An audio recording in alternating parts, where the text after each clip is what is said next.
cartão de crédito. Como fica as transações feitas através de Pix e cartão de crédito, agora com as novas regras do governo? Essa é uma dúvida que ainda atormenta aí muitos brasileiros, principalmente a parte mais simples aí da sociedade, né, que já usava um pouco os recursos que envolvem transações, como aplicativos bancários, não acompanham aí com frequência as dúvidas que são tiradas aí através dos órgãos, né, com relação a essa nova forma aí de monitoramento do governo e como isso vai funcionar nas aplicações. E como essa parte da população não acompanha muito, essa parte que ela é mais tecnológica, fica um pouco incompreensível a forma de entender como essas transações funcionam. A reportagem a seguir explica realmente como isso vai funcionar e também tira uma dúvida também que deixa muitos brasileiros confusos aí nessa questão, que é sobre a declaração de imposto de renda e o monitoramento do governo, que são duas coisas diferentes. Vamos ao vídeo então entender como que funciona esse monitoramento e a questão da declaração do imposto de renda, que são duas coisas aí diferentes em suas tratativas aí pelo governo. Nesses últimos dias, várias publicações foram feitas nas redes sociais se referindo a um possível monitoramento por parte da Receita Federal de movimentações financeiras via Pix e através de cartão de crédito, com o objetivo de rastrear movimentações ilegais do crime organizado. As publicações citam duas instruções normativas da Receita Federal, uma de 2025 e a outra de 2015. Alguns disseram que a informação era fake news, outros disseram que não, e muitas pessoas ficaram com receio em cair na malha fina, se não declarar movimentação no imposto de renda. Para tirar essas dúvidas, a gente convidou aqui o superintendente regional da Receita Federal, Antônio Henrique Lindenberg Baltazar. Muito obrigado pela presença, viu? Eu agradeço demais a sua participação aqui no SBT News. Boa noite, doutor Antônio. Eu que agradeço em nome da Receita Federal, em nome do Governo Federal. Muito obrigado pelo convite, ao postar as informações corretas e transparentes à sociedade brasileira.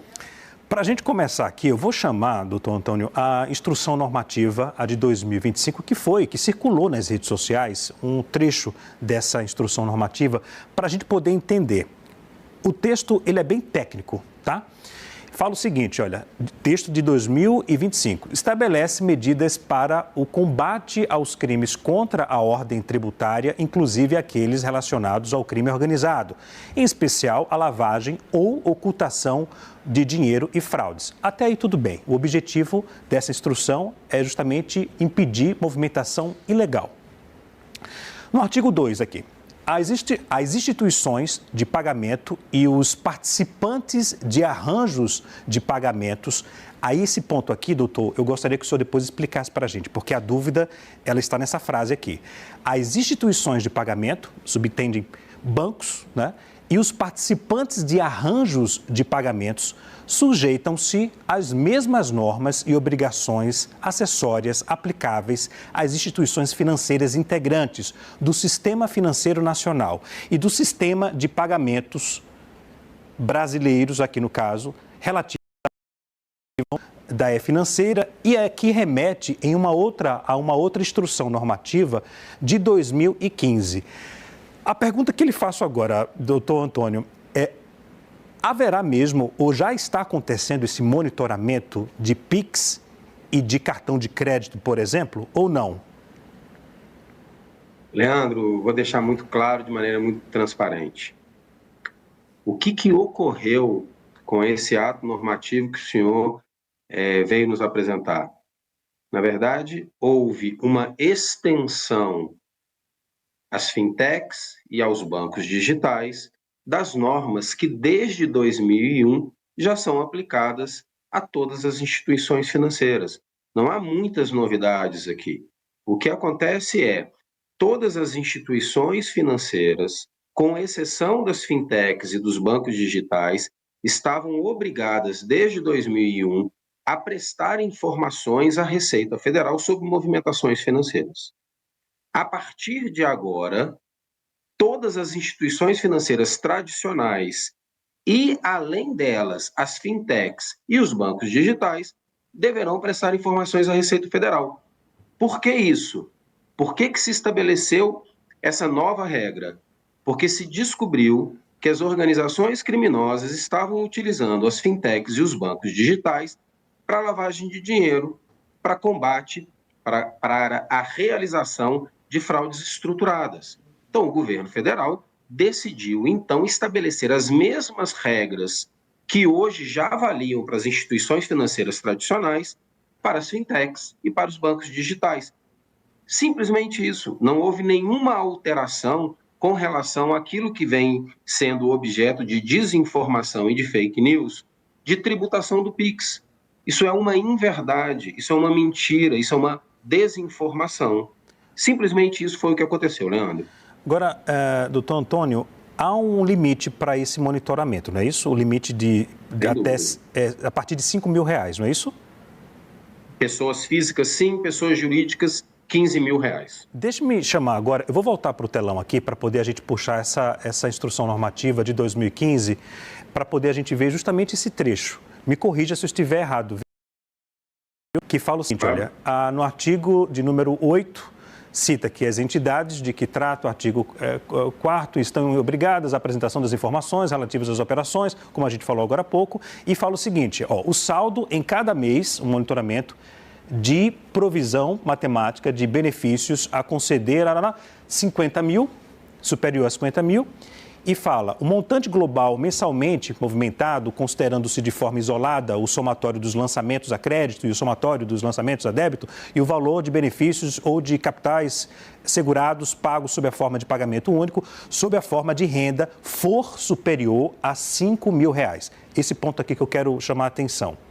Então, isso aqui confirma que há um monitoramento de pessoa física, das contas de pessoa física, CPF, e de empresas, CNPJ, pessoas físicas no caso, a partir desse valor de R$5.000, não é isso? Leandro, perfeitamente. Desde 2001, todas as instituições financeiras, no caso de pessoa física, cujo valor global supere a R$5.000, são obrigadas a informar a Receita Federal e, no caso de pessoas jurídicas, acima de R$15.000. Vejam que isso não estou falando de movimentações e de análises individualizadas de movimentação. Eu estou falando de movimentações globais que superem a R$5.000, há a obrigatoriedade de se informar a Receita Federal. Mas veja muito bem, Leandro e todos os nossos acompanhantes do jornal, nós não estamos falando de tributação. Nós não estamos falando de tributação de PIX. Nós estamos falando de monitoramento que acontece desde 2001 de todas as instituições financeiras. Agora, doutor, aí vem a dúvida. Vamos supor, eu conversei com uma vendedora de milho aqui em São Paulo, que fica na Avenida Paulista. Há vários carrinhos, do pessoal que vende milho aqui na Avenida Paulista. Eu conversei com uma vendedora que me relatou essa preocupação, por isso que eu fiz questão de convidá-lo para a gente tirar essa dúvida aqui. Claro. Ela me disse o seguinte, ora, eu declaro no imposto de renda um salário mínimo. Eu não pago tributação, eu sou isenta, porque eu ganho trabalhando um salário mínimo. Mas eu consigo vender todos os dias milho aqui na Avenida Paulista, isso no carrinho dela. E eu perguntei mais ou menos quanto custa um milho, ela disse, olha, de R$12 a R$15. E ela disse que no final do mês ela consegue, somando tudo, trabalhando 30 dias, mais de R$5.000. Aí nesse caso eu lhe pergunto, se ela não declarou esse valor que ela recebeu de clientes, somando mais de R$5.000, e ela declara apenas o valor que ela recebe de outro emprego, com carteira assinada, onde ela ganha apenas um salário mínimo. Nesse caso, a Receita pode sentir uma movimentação na conta dela com um valor muito acima do que ela declarou, do que ela é isenta de salário mínimo, e a Receita pode chamar e falar, vem conversar com a gente, por que esse dinheiro entrou acima de R$5.000 no mês? Isso pode acontecer? Leandro, todas as pessoas, vejam, duas coisas. Primeiro, a partir de agora, até as pessoas que recebem até R$5.000 estão isentas do imposto de renda. Essa é a primeira questão. Acima de R$5.000, todas as pessoas, eu, você, todos os ouvintes, que recebam acima de R$ 5.000, independentemente da fonte de renda, devemos apresentar a nossa declaração de imposto de renda e efetuar o pagamento correspondente ao imposto de renda, independentemente de vir de PIX, valores monetários, moedas, de qualquer espécie. A legislação tributária estabelece, é renda. Se a renda for superior a R$ 5.000, há que se fazer a declaração e efetuar o pagamento. Isso não tem a ver com as desinformações que vêm sendo geradas atualmente, no sentido de que a Receita Federal e o governo federal venham a tributar o PIX. São coisas completamente diferentes. Mas, doutor o que nós Antônio, estamos falando é... Pois não. Desculpe interrompê-lo, mas só para poder a gente Claro. não perder o raciocínio. Mas nesse caso, ela declara o salário dela um salário mínimo e ela é isenta, não paga tributos. E ela faz um outro trabalho, que eu vou dizer aqui como ela chamou, faço um bico vendendo milho e consigo tirar acima de R$ 5.000. Ela tem que declarar isso também, e se ela não declarar, Claro. se ela não declarar por causa dessa instrução normativa que a gente mostrou agora, a Receita Federal pode sim chegar até ela e falar, olha, você caiu na malha fina? Isso pode acontecer? Não é por causa da instrução normativa. Não, mas... A instrução normativa, não. Instrução normativa, ela apenas estabelece a obrigatoriedade dos bancos digitais e das fintechs apresentar as informações para nós. Não, Mas correto. todas as instituições financeiras, desde 2001, já têm essa obrigatoriedade de nos informar. Qualquer pessoa que receba uma renda que seja submetida à declaração do imposto de renda, tem que declarar. Vamos pegar de maneira muito concreta. Se essa pessoa, se esse trabalhador que o senhor está mencionando, receber um valor superior àquele que é necessário apresentar a declaração de imposto de renda, ele sim tem que apresentar a declaração de imposto de renda e efetuar o pagamento, independentemente dessa instrução normativa que nós estamos a falar. Mas, doutor Antônio, com essa instrução normativa, deixa-me ver se eu entendi corretamente, os bancos digitais, né, pelo celular, os bancos mais que não têm agência, esses bancos são obrigados agora a informar a Receita Federal se houver alguma movimentação acima de R$ 5.000. Troca de PIX, recebimento de recursos, de dinheiro, não é isso? De qualquer movimentação financeira, cartão de crédito, PIX, depósito, DOCs, TEDs, de qualquer espécie, acima de R$ 5.000, pessoa física, todas as instituições financeiras têm que apresentar a sua declaração para a Receita de movimentação financeira. Então, é isso. Então, se uma pessoa usava, né, esse banco digital fazendo essa movimentação, no caso dela, ela dava um número de um PIX de um banco digital e ela recebe acima de R$ 5.000. A partir de agora, ela pode cair na malha fina e ser comunicada pela Receita Federal para talvez esclarecer esse valor, o recebimento desse valor, que não é compatível com o que ela declarou?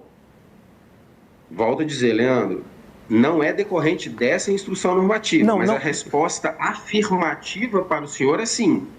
Sim, pode acontecer então dela ser notificada, porque o que eu entendi é o seguinte, a instrução normativa, ela estende uma obrigatoriedade que já acontecia em 2021, agora para os bancos digitais.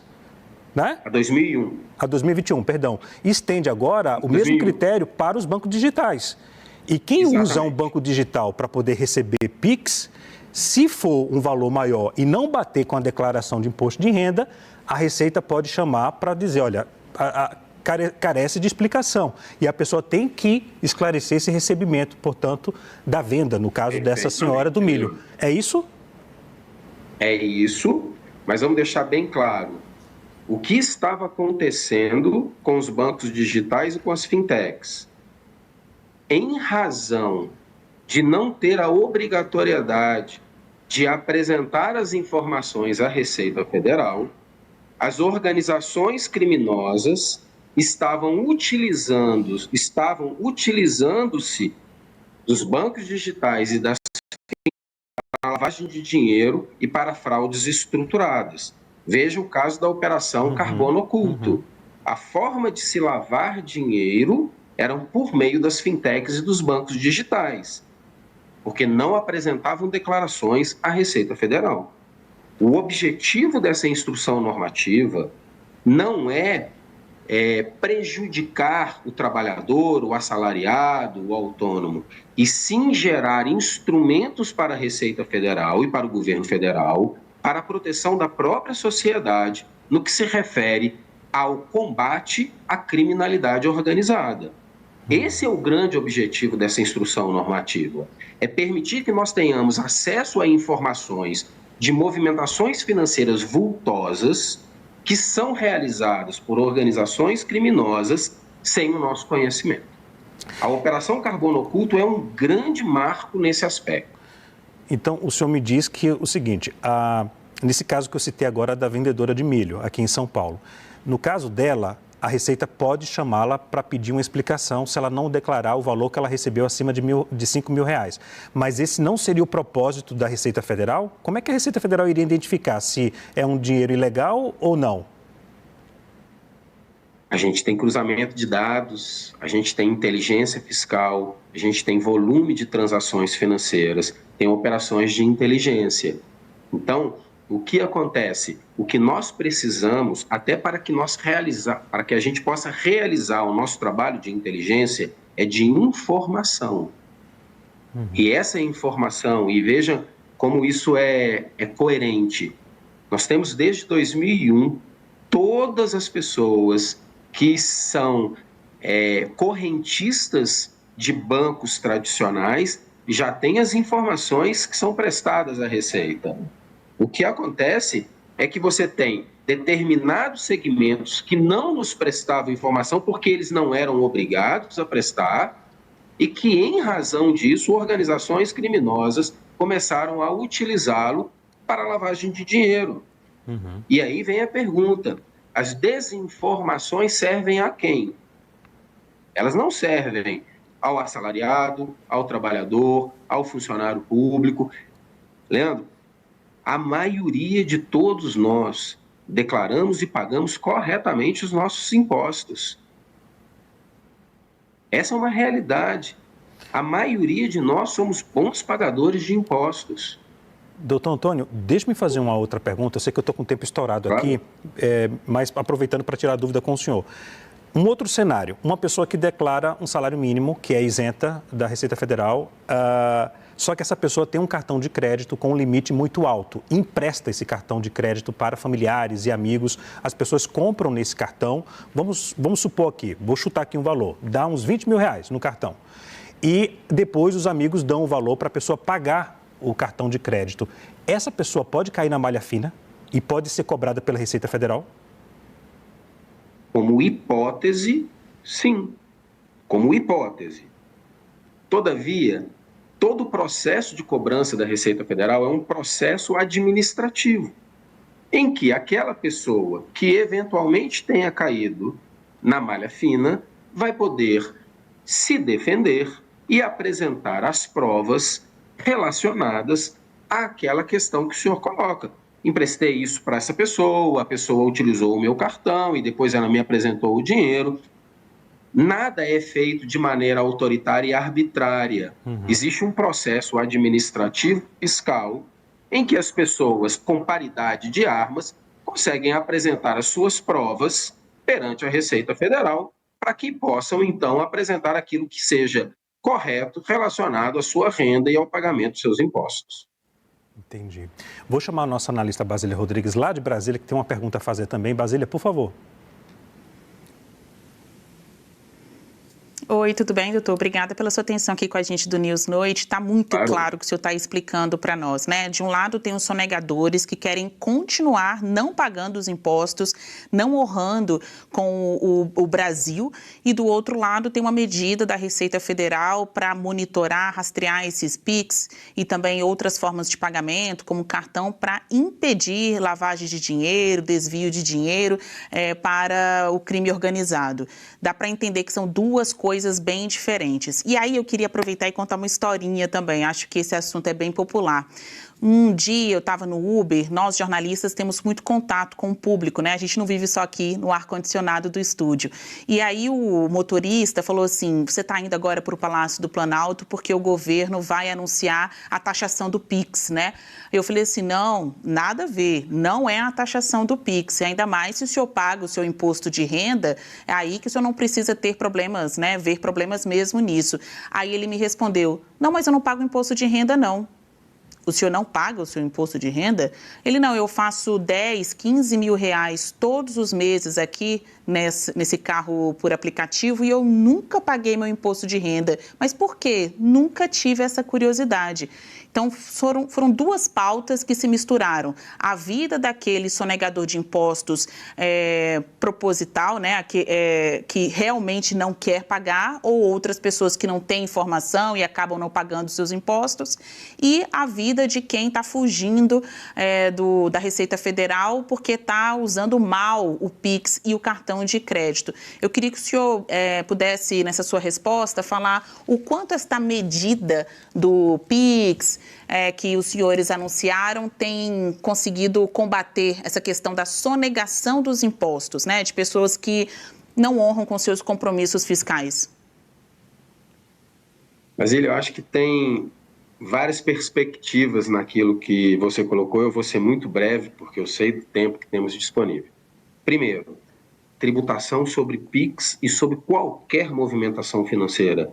Ela não existiu, não existe e não existirá. Não há nenhuma possibilidade de se tributar PIX ou qualquer outra movimentação financeira. Essa é a primeira questão, essa é a primeira perspectiva que a gente coloca, deixar muito, muito claro.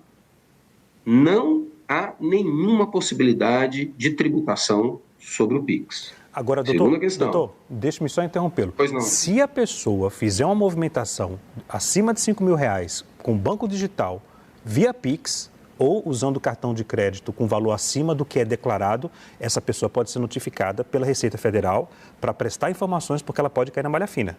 Pode.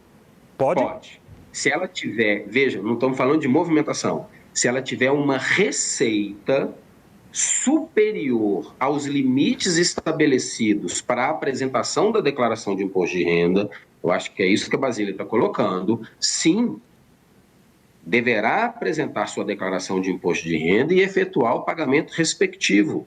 Afinal, vivemos numa sociedade que é mantida pelos tributos de todos nós. Então, se esta pessoa aí tiver uma receita, uma renda superior ao limite daquela que foi estabelecido na norma legislativa, acima de 5 mil reais mês, deverá sim efetuar sua declaração e efetuar o pagamento devido e respectivo. Não estamos falando de movimentação, Leandro, estamos falando de receita mensal, de renda mensal. Qualquer um de nós, independente de PIX, cartão de crédito, movimentação financeira, independente de qualquer coisa, recebeu mais de 5 mil reais, tem que apresentar a declaração de imposto de renda e efetuar o pagamento respectivo. Ok. Doutor Antônio, muito obrigado, viu, pela participação. Foi muito esclarecedora a sua entrevista aqui. Eu precisava, quando eu escutei esse relato aqui na Avenida Paulista, e a preocupação não só dessa vendedora de milho, mas também do rapaz que corta cabelo, o motorista de Uber. Eu disse, não, eu vou ter que tirar essa dúvida, porque nas redes sociais a coisa viralizou. E foi muito boa a conversa, porque a gente explicou direitinho aqui a quem está acompanhando a gente, a nossa audiência, como é que vai proceder agora. Bom, pessoal, como a gente pôde reparar aí na excelente explicação que foi dada sobre a questão do cartão e do Pix, a gente viu ali que existe uma diferença entre Pix e declaração de imposto de renda. Essas duas informações elas estão confusas para boa parte da população. Quando se diz de declaração de imposto de renda, pode-se dizer que qualquer pessoa que ganha abaixo de 5 mil reais, e aí suponhamos que você tenha um trabalho aí, a média de um serviço na cidade aí varia de R$ 1.500 até R$ 2.800 reais, por exemplo. Se você tem um trabalho extra, além desse seu trabalho, no qual você é registrado, você ganha ali algumas rendas extras ali ao longo da semana, sei lá, R$ 1.000, depois no próximo mês R$ 800, ou seja, um trabalhinho extra ali que você faz ali ao longo do mês para complementar a sua renda. Embora você receba esses valores, desde que eles não cheguem a R$ 5.000 no acumulado, mesmo somando aí ao salário que você já ganha, como eu disse, está naquela faixa aí de 1.500 até 2.800, por exemplo, ele ainda vai estar abaixo dos R$ 5.000, né? Então, nesse caso, ainda assim você pode ficar despreocupado que você não precisa pagar o imposto de renda. Então, esse monitoramento sobre a transferência de valores, não necessariamente esse monitoramento está sendo monitorado, por exemplo, pessoa por pessoa, e aí cada valor que você transferir ali no seu cartão, existe um risco de você estar sendo monitorado e depois ser taxado sobre isso, ou de você pagar o imposto de renda. O imposto de renda, ele já tem um valor pré-determinado justamente pelo nível salarial. Então, por exemplo, uma pessoa que ganha R$ 5.000, né? R$ 5.000, se você multiplicar por 6, 5 vezes 6 vai dar 30 mil. A média que um trabalhador atinge lá na base do governo para pagar imposto de renda, nas transações que ele faz ao longo do ano todo, que foi o que o secretário explicou ali, que é de forma global. Global o quê? Quer dizer que é o ano inteiro. O ano inteiro. Então, você ganha R$ 5.000 por mês, 5 vezes 6, 30. Vamos jogar aí mais uns 2.000, 2.500 em cima. E aí a gente vai ter 5 vezes 6, 30, 32.500, 33 mil. Então, de 32 a 33 mil é a base máxima, vamos dizer, que esteja ali mais ou menos na base do governo, de quanto que uma pessoa que ganha R$ 5.000 ao longo do ano conseguiria movimentar aí ao longo de um ano, entendeu? É o montante total da movimentação, e não aquela sua movimentação de dia a dia, mês a mês, nos valores que você vai transferir no cartão, no Pix, entendeu? Ele está atrelado ao seu piso salarial. Então, se você tem um trabalho que você ganha menos, sei lá, de 2.800 aí em média, tá? Tô chutando aqui em média, o trabalho da cidade aí.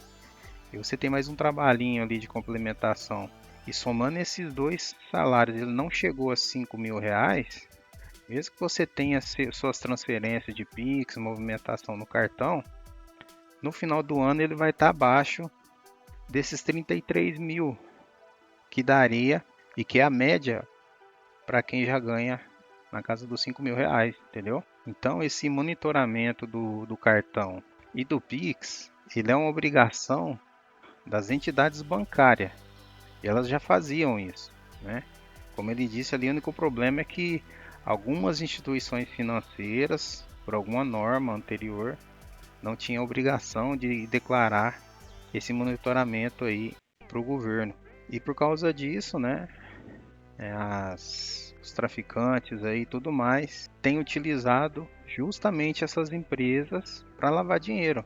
Porque aí, como eles não precisavam declarar certas movimentações que eles fazem ao longo do ano, essas certas movimentações, essas regras de não precisar declarar, eram utilizadas para lavagem de dinheiro. E ao mesmo tempo que é utilizado para lavagem de dinheiro, também é utilizado para aplicar golpe, que às vezes alguns brasileiros recebem no cartão, no Pix e tudo mais. Isso dificulta esse rastreamento. Então pode-se dizer que a norma sobre a questão do monitoramento, ela já existia. A gente sempre foi monitorado nesse sentido. O que não era monitorado, essas instituições, algumas fintechs que promoviam alguns tipos de serviço. E isso era explorado, né? Explorado aí pelos traficantes, pelos golpistas e tudo mais. Então, assim, para fechar aí a explicação, se uma pessoa já ganha R$ 5.000, agora eu estou falando no segundo caso, vamos supor que eu ganho 4.000, de 4.000 a 5.000. 4.000 eu já estou bem perto do piso de R$ 5.000 estabelecido pelo governo, certo? Então, você tem um trabalho lá que eu ganho R$ 4.000, e aí eu tenho mais um serviço extra aí que eu ganho R$ 1.500, R$ 2.000, por exemplo, e aí todo mês eu tenho essa rendinha extra aí, desses R$ 1.500 a mais, 2.000, o que vai acontecer? Todo mês o meu salário, que já está rastreado pela base do governo, tá dentro daquele pico lá do final do ano que vai dar os 33 mil. Mas se esses 1.500, 1.600, 2.000 aí que eu ganho a mais nessa renda extra, somada a esses 5.000, vai elevar esse valor. E aí, como eu recebo esse valor aí todo mês, e todo mês o meu salário vai estar ultrapassando, minha renda, né? Vai estar ultrapassando os R$ 5.000, então eu preciso ir lá e declarar o imposto de renda no final do ano. E aí, nessa declaração, você pode pagar um valor ali que vai ficar dentro do valor de quem paga sobre R$ 5.000, né? Agora, se a pessoa tem um serviço ali que ela ganha nesses 4.000 até 5.000 e ela tem outra aí que tem outro ganho bom de 4.000 a mais aí, 3.500 a mais, ela já vai ultrapassar aqueles 7.000 que também paga um valor diferente pelo governo, que ainda é um valor mais baixo. Então, acima de 7.000, me parece que o valor ali já é um pouquinho mais salgado, né? Mas isso é regra do pagador de imposto. Infelizmente, isso já existe. A gente sabe que o Brasil tem as taxas mais altas aí de tributação, né? Isso precisa melhorar, mas a regra já existe e a gente tem que se adaptar a ela, né? Eu achei que o vídeo aí foi muito bom, muito esclarecedor. E é isso aí. Espero que tenham gostado do vídeo. Espero que algumas dúvidas tenham sido esclarecidas. E ajuda o nosso canal aí, gente. Deixa o seu like, compartilha para mais pessoas aí ficarem atualizadas. E até o próximo vídeo. Fui!